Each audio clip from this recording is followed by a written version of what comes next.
Түштүк менен түндүктү бириктирген альтернативдүү жол Кыргызстандагы эң ири долбоор. Аны салууга Кыргызстан Шанхай кызматташтык уюмунун алкагында Кытай мамлекетинен 700 миллион АКШ доллары менен кредит алган. Түндүк-түштүк жолу өтө татаал. Фергана тоо кыркасы аркылуу өткөндүктөн жол салууга эл аралык China Road and Bridge Corporation компаниясы башкы иш аткаруучу компания болуп, бирок биздеги мыйзамдар боюнча жардыруу иштерин жасоого субподрядчы катары кыргызстандык Алтын От компаниясы жалданган. Дал ушул компаниянын жардыруучусу Кулманбет Зерназаров 2017-жылы 27 апрелде Көк Арт участкасында кырсыкка кабылып, 9 майда бир нече күндөн кийин каза болгон. Ал убакта бул кырсык тараптардын өз ара макулдашуусу менен бүткөн. Бирок андан бери компания жана жабырлануучунун ортосундагы келишпестик ушул күнгө чейин уланып келет. Өлүмгө себепкер болгон кырсык өндүрүштө техникалык коопсуздук эрежелери сакталбагандыктан келип чыккан. Мен жолдошум эме менен техника безопасности деп коет эмес, ошого керектүү оокаттар менен да керектүү нерселер менен камсыз кылынган эмес да. Бул жерде эң негизгиси эле жана сумка чемодан деп коет экен. Ошо сумка чемодан деп жана капсулдар сакталуучу мындай сумка болот экен да. Ар бирин бирден тизип, сууга дагы немеге дагы баягы коргак туруш керек экен да. Ана бул колуна кармап эле баягы эмелерди капсулдардын баарын колуна алып эле иштеп жүрчү экен. Мындайча айтканда жанын оозуна тиштеп эле иштеп жүрчү экен да. Каргашалуу күнгө чейин Кулманбет Эрназаров жол куруудагы ишин токтоп турушун Кытай тарапка түшүндүрө албай, ортодо пикир келишпестик болгонун жубай эскерди. Мурунку күнү деген Кытайлар менен урушкан экен. Ал убакта ошол жылы дагы кар калың жаап, күрткөлөр эрип, тоодон шараккан суулар көп болуп, суу болгон жерге жардыранга болбойт экен да негизичи. Аны Кытайлар менен түшүнө албай койдук дейт да. Силер иштебей жатасыңар, иштебейсиңер, биз силердин мекемеңерге тиги арызданабыз, аны муну дегенден деп урушкан экен мурунку күн бир ошо Кытайлардын чоңурагы эмеси менен. Анан барышып эртеси эрте туруп барып иштеп эмесин барып жасап келели, жардырып берели деп анан бир тоодон таш кулаган экен. Ошо ташты мындай чоң таш экен да, аны экскаваторда көтөрө албайт экен, жардырып майдаламакка окшойт да. Жол куруудагы аска зоолорду, тоолорду дал ушул жардыргычтар жардыруучу иштерин жасап, андан кийин гана оор техникалардын иштөөсүнө жол ачылып турат. Аба ырайынын ыңгайы келбей турганына карабай, жардыргычтар таңзардан ишин аткарууга чыгышкан. Бирок жогоруда айтылган коопсуздук эрежелери сакталган эмес. Алтын Сыдыкова күбөсүн айтып бергендерине таянып, ошол мезгилди эскерүүдө. Эрте туруп жөнөшкөн экен. Анан мен ошо туруп кийинип эле баарыбыздан чыктык дейт. Анан мен колумда дейин сол колумда 3 экен, оң колумда 15 штук капсула бар экен да. Анан чыгып бир артта да балдардын баары, жаш балдардын баары именно жанагы жардырган детонатор деп коет, жардырган эмелерин шаса 50 килограммдан экен. Ошолор көтөрүп келе жаткан, мен 15 метр алдыда болчумун дейт. Анан кандайча жарылып кеткен, кандайча эме болгонун түшүнбөй да калдым дейт. Ошо оң колундагысын ыргытканга жетишип калыптыр. 3 метр оң жакка ыргытыптыр. Колундагы үчөөсү жарылып чөнтөгүнөн. Ошонтон анан эме болгондо, жатып калганда кырсык алыптыр көпкө чейин. Күтүүсүз жардырууга кабылган жумушчулар канча убакыттан кийин эстерине келгенин эч ким билбейт дейт Алтын Сыдыкова. Канча минутта да оң колубузду саатты эметкен жокпуз дейт. Турсак эле Кулманбет байке жатып калыптыр дейт, көмкөрөсө жатыптыр дейт. Анан өйдө кылып эме кылсак, ич агардын баары тышка чыгып калыптыр дейт. Анан жерин эптеп байкенин ич агардын кол менен салып дейт. Ал кол менен салып эптеп куфайка кийимдердин баары күйүп эметкенден анан өзүбүздүн жанындагы баласы, водитель бала ошо чоң бала болчу, өзү ошо курткасын чече калып, курткасы менен оронуп, анан немеге машинага салып. Ошентип жабырлануучу райондук ооруканага жеткирилип, ал жакта 5 саат операция жасалып, алгачкы медициналык жардам көрсөтүлүп, бир жолу жөнөтүлгөн вертолет аба ырайына байланыштуу кона албай, компания экинчи жолу вертолет жалдаган. Биз жеке компания аркылуу вертолетту 11 000 Америка долларына жалдадык. Компания бул жумушчуга карата бардык милдеттерибизди аткардык. Акча тууралуу айткым келбейт. Моралдык жактан бардык аракетибизди жумшадык. Жабырлануучу кырсыктан 2 күн өткөндөн кийин Бишкекке алынып келинген, бирок аны сактап калууга медиктер ыкчам аракет көргөн жок деп билдирди Алтын Сыдыкова. 9 апрелде Мамакеевдин клиникасына санавиация менен алып келгенбиз. Ал жерден баш аягы 13 күн жашады да, 7 майда ошого чейин баягы карабай жатышты да, бул жерден больницадан каралбай жаткан себеби бул адам деген баары бир деген өлөт деп мындай ошо жердин врачтары, хирургтары баары чогуу консилиум кылышып, ишекса бул кишиге жардам беришке жок да.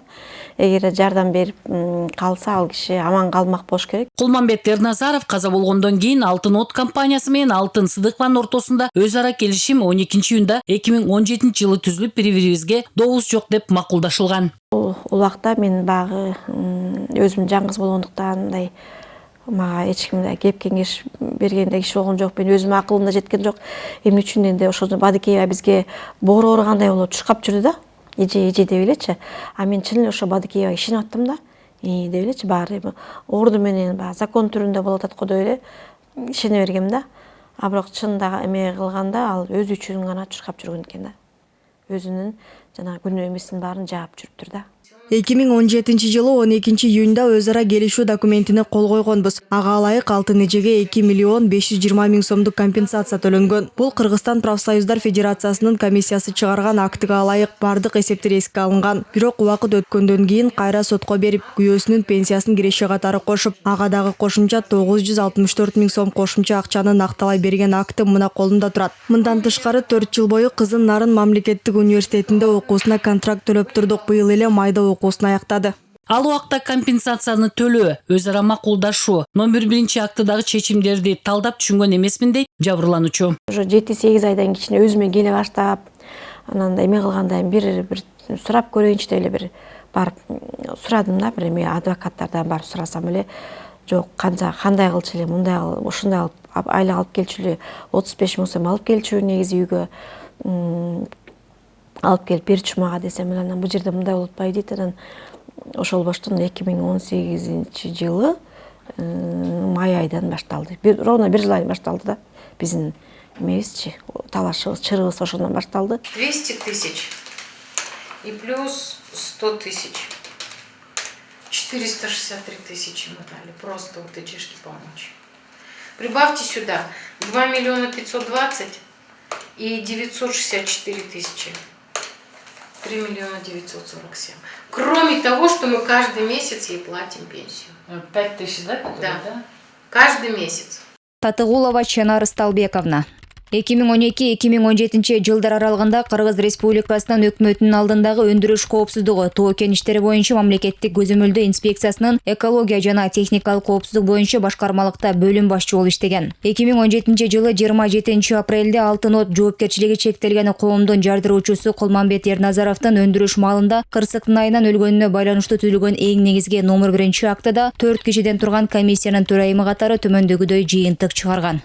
Эрназаров Кулманбет Алтын От жоопкерчилиги чектелген коомунун жардыруучу адиси жардыруучу заттарды 15 даана электродетонаторлорду ташуу маалында коопсуздук эрежелерин сактабай, жардыруучу аймакта атайын кийиминин чөнтөгүнө салып, эреже боюнча атайын баштыкка, кассетага же заводдон чыккан таңгакта алып жүрүүсү зарыл болчу. Ошондой эле ал жанында рация көтөрүп жүргөн. Жогорудагы сырткы факторлордон жарылуу электродетонаторлордун бири-бирине тийип сүрүлүшүнөн жабырлануучу таштарга тийген маалда рациядагы электромагниттик нурлануудан улам же болбосо синтетикалык кийимдердеги заряддардын чогулуусу жардырууну тутантып, электродетонаторлордун жарылуусуна алып келгендиктен адам өлүмүнө себеп болушу мүмкүн. Ошол кездеги Алтын От компаниясынын аткаруучу директору Сергей Даниленкого жардыруучу заттарды коопсуз ташуучу атайын баштык же кассета менен камсыздабагандыгы үчүн Алтын От компаниясынын тоо иштери боюнча мастери Нурбек Каработоев тарабынан нөөмөттүү техникалык көзөмөлдү жеке персоналдар менен тийиштүү деңгээлде жүргүзгөн эмес. Ошондуктан Эмгек кодексинин 211 беренеси өтө кооптуу өнөр жай объектилериндеги коопсуздук мыйзамдын 10 беренесинин 1 бөлүмү бузулган. Жабырлануучунун күнөөсү 30% деп аныкталган.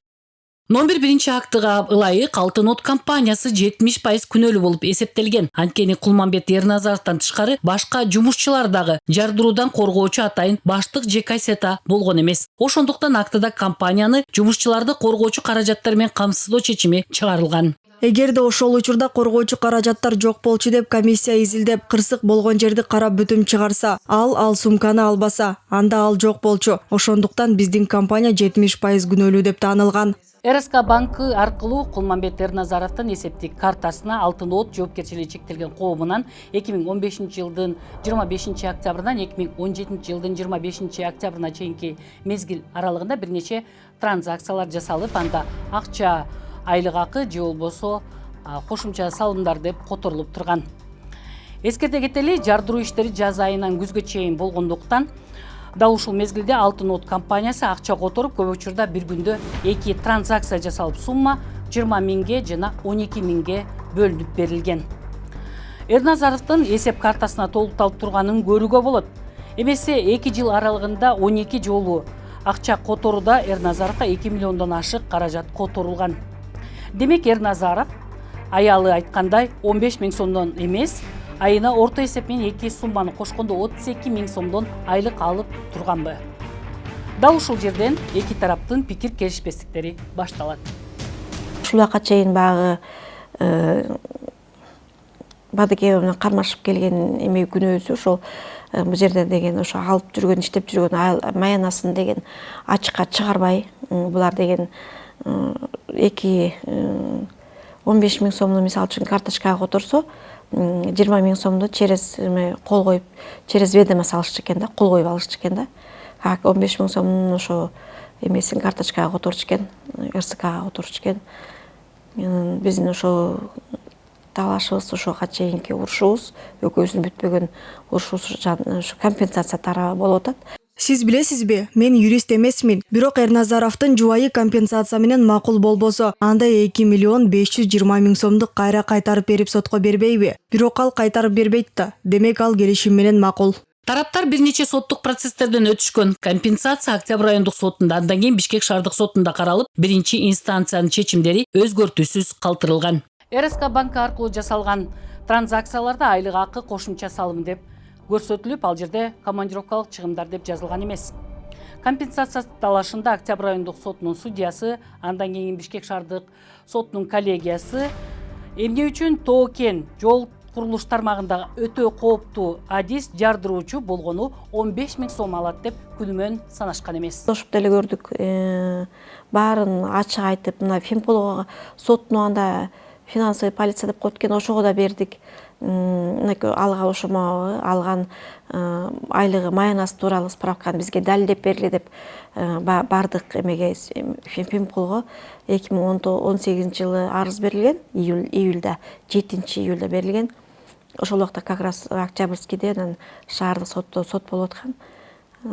Такыр менин сөзүмдү эч ким уккан жок. Жабырлануучу менен компания айлык акы боюнча бирик пикирге келе элек. Ортодогу талаш сот аркылуу чечилиш керек. Чайнарод, как генеральный подрядчик, өзүнүн милдетин аткарды. Эми ошол азыр тиги жубай айтып аткан нерселер, бул деген мен ойлойм сот аркылуу чечилиш керек болчу. Анткени ошол аныктала турган болсо, ошондой нерселерчи, двойная бухгалтерия деген, бул уголовное дело. Жогорудагы жол курууда кырсык болбогондо адам өмүрү кыйылып, тараптар ортосундагы созулган соттук тирештирүүлөр жана конфликттер болмок эмес. Эгерде ошол учурда Алтын От компаниясы жардыруучуларды коопсуз болгон баштык же кассета менен камсыз кылганда, биз интернеттен изилдеп, ал баштык канча турат деп карап көргөнүбүздө, Орусияда чыгарылган баштык 1,5 миң рубль турса, Кытайда чыгарылган мындан дагы арзан түшмөк. Демек, адам өмүрүнө кооптуу болгон жагдайда коопсуз баштыктарды камсыздай албаган компания бул учурда чыгашаларын кандайдыр бир аяп коюп, өздөрү көп материалдык жана моралдык чыгашаларга туш болууда. Кан менен, өлүм менен жазылган коопсуздук эрежелери ошондуктан компания тарабынанбы же жумушчулар тарабынанбы кынтыксыз аткарылышы керек. Бул Кыргыз Республикасынын эмгек мыйзамдарында жазылган. Баары жаш балдар астында деген ар бир мешокто деген 50 килограммдан болчу. Эгерде ошол балдар ошол неметип кетсе, ал жерде эч кимибиз калмак эмеспиз. Мен балдарды сакташ үчүн артында өлсөмдү өзүм өлөйүн деп өзүм баса жыгылдым деген сөз бар болчу да. Кулманбет Эрназаров жарылуунун радиусу чоң болуп, чынжырдай отту танып кетпеш үчүн жарылуунун очогун көкүрөгү менен баса жыгылган. Программабыздын каарманы Кулманбет Эрназаров Өндүрүштө кокусунан каза болгону менен түндүк түштүк жолун салууда курман болгон адам катары эскерилиши керек.